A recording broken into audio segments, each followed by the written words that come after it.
Dapat kasi binito niya yan, hindi niya binito. Ano sabi nung nagbabagong loob na si Atty.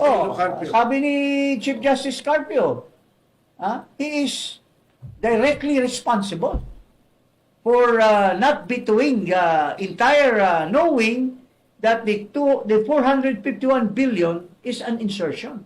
29 billion lahat ang naiwan. 29 billion lamang. So yan is a food for thought. If somebody now, at saka in this arena yung Congress. In fact, yung kaibigan ko, nagiging biktima. Wala namang kinalaman yun. Si Reggie Velasco, napakatino na tao. Sinong pinalit? Si Garapal. Yung dating sinipa sa Malacanang, nilagay doon sa MECO, at nilagay naman ngayon as Secretary General. Anong kakayahan niya?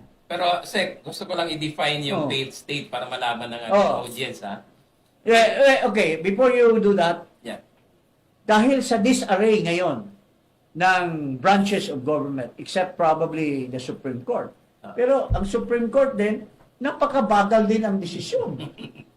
They have aggravated the situation. So, we are in a state of anarchy right now. Yeah.